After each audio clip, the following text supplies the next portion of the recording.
Bernadette, welcome to Girl Take the Lead. We've had a few episodes about DEI, but to have you with us as an expert in this field, we are so excited to have you. So thank you Thank for you. joining us. Yeah, Thank you. I'm really excited to be here. I love talking about this stuff. great. Maybe we can start with would you mind introducing yourself to our listeners so that they find out about your background? Because it was kind of interesting to hear how you went from wedding planner to diversity expert. Yeah, so my name again is Bernadette Smith. My pronouns are she and her. I'm a keynote speaker and an author, and I'm CEO of a small diversity, equity, and inclusion consulting firm called Equality Institute. So that's sort of where I am now and kind of like a little bit about what I'm doing. But years ago, back in 2004, I actually started my first business when I was living in Boston as a wedding planner specializing in LGBTQ weddings. And my goal was to be an activist wedding planner to help these couples navigate a very traditional industry. And so I did that, and it was a really rewarding experience, but I also knew that I could have a much bigger impact beyond the couples by educating the industry at large. So I started writing books and doing inclusion training on LGBTQ plus inclusion and weddings, hospitality, travel, and all that. And so that's sort of how my consulting work took form in that industry on that topic. But, I got divorced and I was like, I'm tired of weddings. I ended up being in this place where I was planning very high-end weddings, and my activist wedding planner self was not feeling a sense of purpose anymore. And my marriage was suffering, and essentially I rebuilt my life, and part of that has been my career evolution. And it's great. It's great being on the other side of all of that. And I have some stories, let me tell you. Well, you have a terrific podcast and you have a book. Why don't you talk a little bit about those? Because I think our listeners would like to know about them. Sure. So I talk, my whole thing is diversity, equity, and inclusion, but one of the approaches that I think kind of makes me a little bit different is that I like to focus on good vibes in DEI, specifically celebrating what's working, because there are so many negative headlines, there's so much negative data, and it is very easy to get discouraged and feel like all we're doing is backsliding. Mhm. But there are actually a lot of really cool, amazing, inclusive things happening in the world. Mhm. And so, what I do as a weekly exercise is I find 5 stories of what's going right. And they're all sort of current news headlines, things that you might not see, but I find the stories and I put together a newsletter called 5 Things. And I send it out, and it's celebrating good vibes and DEI. And Mm. then on the following Monday, a guest and I talk about those 5 stories on a podcast and on a LinkedIn Live and YouTube show. So it's like a way for us to, again, sort of celebrate what's going right, build positive momentum, be inspired by what's working.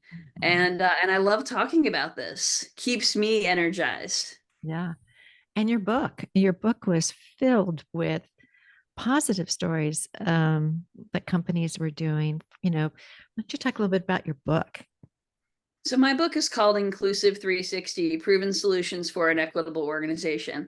And so the thesis behind the book is that DEI should not just live in human resources. We need to look at it across all of the functions of an organization. So it has best practices and really cool anecdotes along the lines of all of the HR functions, so anything from hiring to interviews to talent development, all of that, Mhm. but also stories about procurement, stories about product development, representation and marketing, amazing training and listening sessions. So the whole experience within an organization, there's possibilities to add this DEI lens.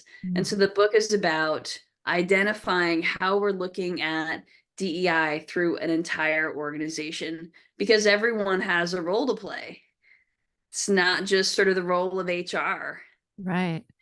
Well, I think you talk so much through the book about influence, like using your influence. And I Mhm. think probably right now we're a good example of influence, that you're here and you're going to share about your experience and your book and your podcast. And I'm here providing a platform for you, to get the word out to perhaps an audience you haven't reached yet. Mhm. So I was really, as I listened to your book, obviously on Audible. Um, I was hopeful. And I think that's what you want, right? You want us all to be hopeful and not feel like it's such an enormous task that's so overwhelming. That's right.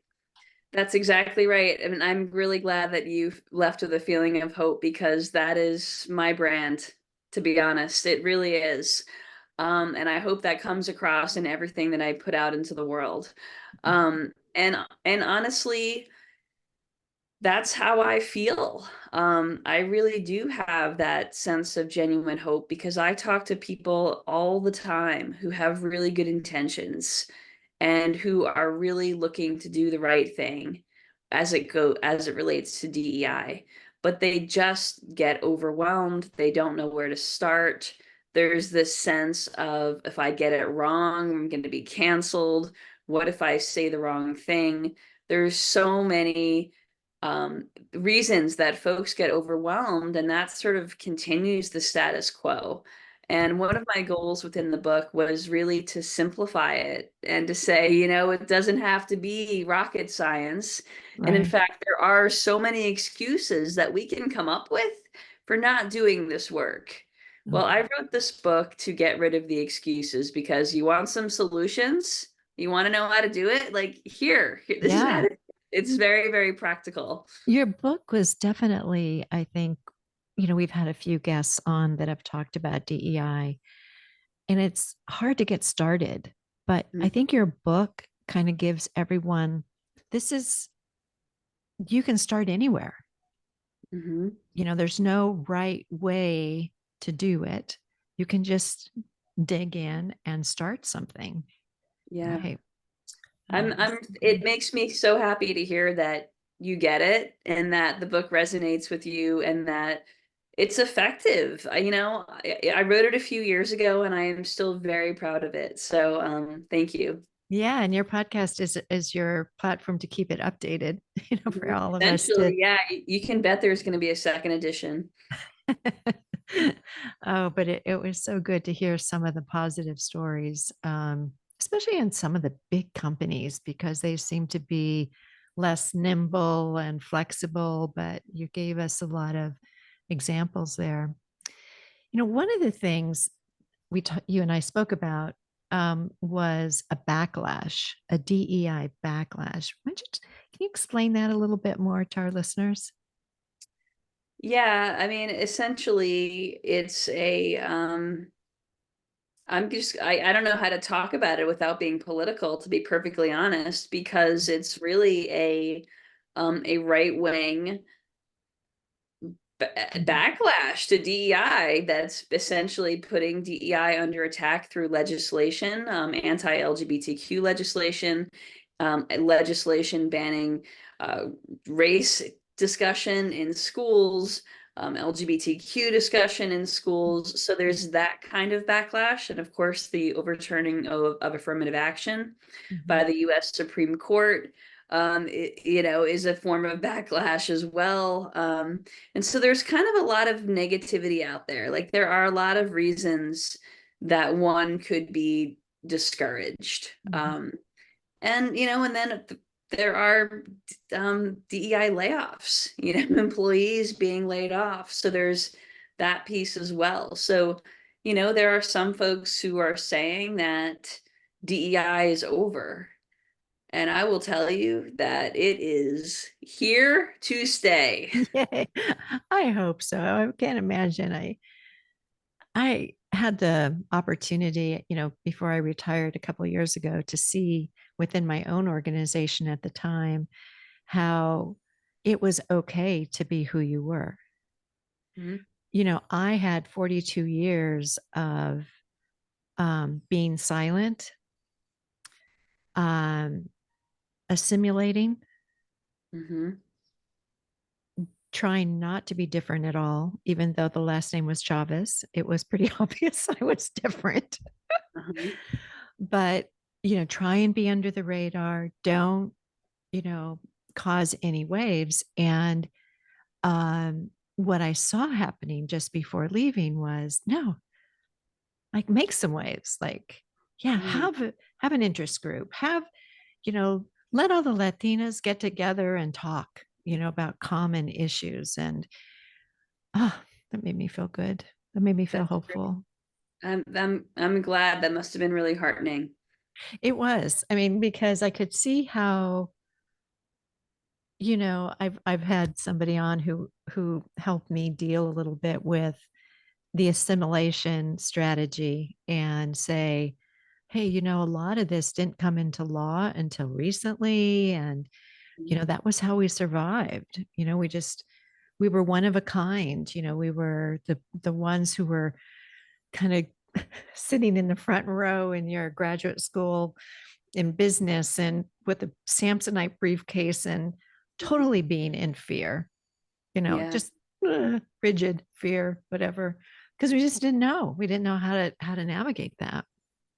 But And and yeah, in some cases, our families couldn't teach us, right. Well, mine certainly couldn't because this was right? totally new for them too. A lot of my listeners love emotions. They love to hear about them. So I was talking about like my own fear. But what role do you think fear is playing in this backlash and in other elements when it comes to DEI? I hear two kinds of fear. I think that on an every human basis, I hear kind of the fear of getting it wrong, Mm, the fear of saying the wrong thing, which ultimately means the fear of being canceled, or, at our core, the feeling of being unloved or rejected. So that fear, and I think that the media has really perpetuated that fear. I just think that people are canceled, and I don't think cancel culture helps anyone, because this work of DEI is messy, mhm. and we're all going to make mistakes. And if we don't normalize making mistakes and trying again anyway, because the bigger picture matters, Yeah. um, then we're going to be stuck. And so it really does, it matters. And the other fear is about loss of power, Mhm. loss of control, which is all, sort of a white supremacy culture kind of thing. Mhm. There were two things in your book that you talked about. One one was a tool that we can use, ARC, and I'd love for you to talk a little bit about that. And also, I think looking at ourselves and our own privilege, our Hmm. own where we're personally coming from, our bias. So I know that those are three big topics, but maybe we could Yeah. take one at a time. So, how about ARC? Let's start with the tool that you gave us because I thought that was really interesting. Because that's not just for that. I mean, we can use that for anything. Yeah, so the ARC method is a tool I created, which really does have a lot of versatility. And essentially, the thesis behind the ARC method is, if you don't know what to do, follow the arc. So the Mhm. first thing to do is ask a question. So ask exploratory questions to kind of figure out what the current state is. And so whether that's one-on-one with an individual, ask open-ended questions like, hey, can you tell me more about your experience with blank? So if you have a team member who's struggling, maybe you have you ask an open-ended question like that. But before you do that, if you are sort of having it as a one-on-one conversation, maybe you share a little bit of your own experience first. Maybe you talk about a time that you struggled, or maybe you talk about a mistake you made. So open up a little bit first and then ask that question. So that's the Mhm. ask. And then we move on to the R, which is respect. And here we just want to make sure that we're not getting defensive, that we're not interrupting, that we're not dismissing what we hear, that we're actually respecting the answers. And if it's a one-on-one conversation, that we're respecting the person who's sharing with us whatever they have to say. So we're not interrupting, we're not dismissing, we're just respecting. And then we always want to follow up with the C, which is connect. Now, in a situation with, kind of a broader situation, connect is just going to mean like you're sort of summarizing the information, you're connecting it back to the question, you're kind of getting into action mode. One-on-one with an individual, connecting is about kind of paraphrasing and summarizing what you heard. Maybe you say something like, okay, so you're saying this. Wow, that must have been really hard. Thanks for letting me know. So it's kind of a way to kind of tie it all together. Yeah. So ask, respect, connect, the ARC method. I mean, that was like a very brief summary. So Yeah, I know. there's a And lot it's more. so helpful though. I mean, because I think, they Brene Brown tells us, that empathy and sympathy, a lot of times we're thinking we're being empathetic and we're actually being sympathetic Right. and not connecting and That's, actually creating space and distance from somebody. that's So right. I think your approach and your tool there is certainly helpful in at least getting things started, right? And you gotta give it a shot. Yeah, that's right. And because people can get so in their head, right? Like overthink things, way overcomplicate things, right? Because it's our brain's way of, keeping us safe and avoiding the problem or Yeah. avoiding the situation. Um, I have ARC method conversation starters. So you can have some ways to start these conversations, ways to wrap them up. So you can get the ARC method cheat sheet on my website. It's definitely all in the book, inclusive 360. So just so you have those points of reference that you can use. So it actually becomes practical. Great idea. And we'll have that in the show notes for everybody too, so that they can get that. Okay, now this unconscious bias thing, because that is hot. Everybody's talking about it, and we all have it. We Mm-hmm. all have it. And I thought, your book just kind of brought that out a lot more for us to take a look at it. And your example of being your own, seeing your own bias was so great. It was very, I know that there was a lot of vulnerability probably when you were writing that, but it was so good. Thank you. Thank you. Yeah, I think this sort of goes back to talking about mistakes. I think as a leader and I think as a speaker and a writer, people are going to learn the most from me if I take folks along on my own journey and Mm. if I talk about the mistakes that I made, and the times that I've messed up and the biases that I'm still working through. I want to tell those stories so that I can be more relatable.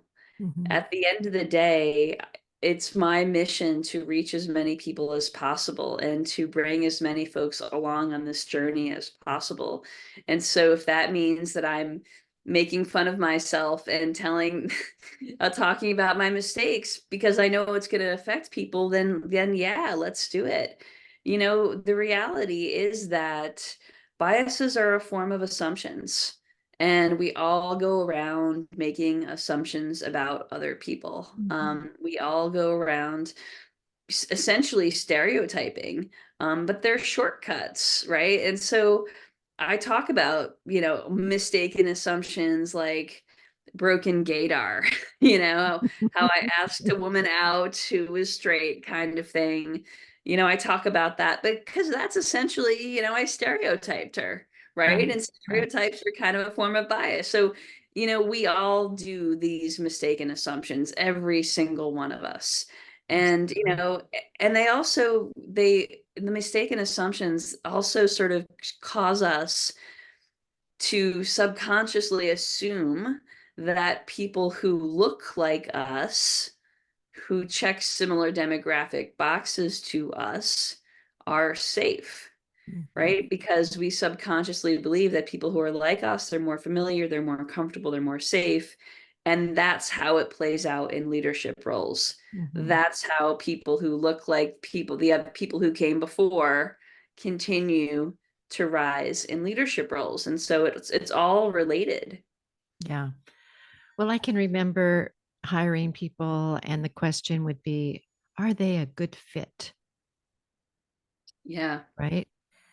I think we should probably get rid of that thought Yeah. and say, is this person actually going to lead us forward, create a little mischief for us so she doesn't fit in, Mm. like a cult thing, like she's actually her own person and can, move things and change things on her own. I think that's what we should hire for. Yeah, you know that there's some schools of thought that say the question should be a culture add, not a culture fit. So I Yeah, think that sort of that's speaks to excellent. what you're saying. Yeah, Yeah. I agree. One other another thing that stood out for me in your book was when you were talking about equality versus equity. Hmm. And I think our listeners would be interested in that. Can you talk a little bit about that? Sure. So, equality is this sort of optimal state, right? It's sort of like, wow, we should all have this sense of equality. But the reality is that we are very far from equality. Like it is way up here. Like it is the pinnacle, right? How wonderful would that be? Well, how do we actually get to equality? We get to that with equity. Mm-hmm. And with equity, that means the sense of giving more to those who need it, keeping in mind that different people have different circumstances, they have different needs. And so equity is sort of acknowledging those different needs, those harder circumstances, perhaps, and giving folks equal access to Yeah. opportunity. So it's about equal access.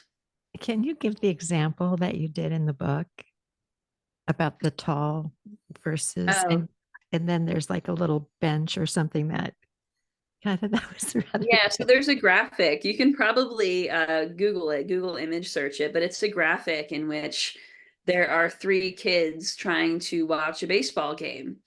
And so equality means that all three kids who are three different heights, so there's a tall kid, a medium height kid, and a short kid. Equality means that all three of those kids get the same height box because that's equal. Mhm. Except with the same height box, the little kid still can't see over the fence, right? And so that's actually not equal, right? It doesn't actually work out for everyone.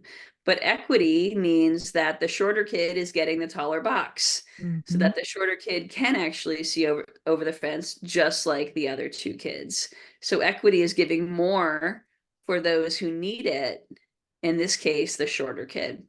I thought that was so good because when I went, oh, that's brilliant how you describe that, and I get the illustration Yeah. because I think right now with our population becoming more and more diverse, that there are so many new students who are going into business who have, like I was, have no background, who are first generation going in. They just don't have, it's just not an equal playing field for them. So I Oh, love what you're saying. And I think one of the things you talk about too, and probably believe strongly in, is having mentors, having people that can help them along. Are there yeah, other things too? absolutely. Absolutely. I think it's just so key to not only look for mentors, but look for opportunities to be mentors and to be aware of one's own privilege. I think that that privilege is something we need to keep talking about, Yeah. to be perfectly honest. And so in the book, there's something called the Wheel of Power and Privilege, which you can also Google image search. Neither of those graphics are my own original ideas. But the Wheel of Power and Privilege lists marginalized identities, illustrates marginalized identities on the outside, the perimeter of the wheel, with identities that have more power towards the center of the wheel. And so when I'm doing a keynote, I talk through where I fit on the wheel. And so the reality is, I am white, so I'm in the center. I am a native English speaker. I own my own house. I Mhm. have a master's degree. I do not have any disabilities. Like, I have so much privilege. And yes, I'm a lesbian, and yes, I'm a woman, but so what, honestly, because I have so much power and privilege. And so the question then becomes, how can we use that to pay it forward? How can we use that to lift others up? Mhm. Because a lot of those identities, or a lot of those elements of our privilege, we didn't earn. At least I know I didn't. And so I really feel a strong sense of responsibility as it comes to that. And I think that part of how we learn how to use that power and privilege is to reflect on who's given us a shot, Mhm. thinking about the past, who's taken a chance on us, and how can we do that for others. Yeah. Well, I know that I was privileged to have affirmative action happen right then when I, got my MBA, and, I was moved in, and that was like 1978. So it was the late 70s. And I know that that helped me enormously. Yeah, And, and it really is my honor and to give it back to, say, come on, you can do this, and it's such a joy, actually brings a lot of joy to my life to do that. So I imagine it does to yours as well. absolutely. Yeah. Well, we kind of have covered a lot of what we plan to talk about, but I'm wondering if there's any advice that you would give to our Gen Z and millennial generation, up and coming leaders. I'm going to You know, guess it has to do with influence, but I don't know. my advice is to stay the course and keep the pressure on, Mm, because without accountability, DEI initiatives are not going to continue to get done. They're not going to stick, right? So hold your leaders accountable. And if they aren't doing anything, ask for it. Like, you have a lot of power, you have a lot of influence. And this stuff is not fast. No one ever said that it's easy, mhm, but stay the course and use your power. mm. And so, Bernadette, what would you tell your 20 something self today? Well, my 20 something self was a wedding planner struggling with imposter syndrome, not knowing how to ask for help, really over her head. So I would say, to my 20 something self, the first thing I would say is learn how to sell, Mm, because sales skills are the most important business skill you need. So expedite that. interesting. Yep. Yes, because I was in marketing for so many years, 42 years, and um, sales was like the enemy. It's like, oh, and all kinds of judgments about, the salespeople versus the marketing people in an organization. I was pretty good at marketing, but I didn't know how to be comfortable in my own skin. I totally agree with you. I think for me now, I so appreciate that skill Yeah, and, developing it and being able to at least, make requests and, to have energy and, to have that kind of inclusion. I think the yeah, salespeople are very inclusive people. So, they have. is there anything else before we kind of close our episode, like that you would like to share with our listeners? Yeah, I would really encourage you all, sort of in the line of staying the course, to subscribe to my newsletter because of the good vibes piece, Mhm. because it will keep you filled up, because it Mhm. will help you stay the course. So check out my newsletter, and you can subscribe at fivethingsdei.com. But I just think that we need that positivity, right? I just think that we do. It's an election year. Gosh, I mean, there's so much garbage. So much garbage. We've got to find the good vibes. I love it. And on that good vibe and energy, we'll end our episode today. So thank you for listening and thank you for being with us, Bernadette. My pleasure. Thank you.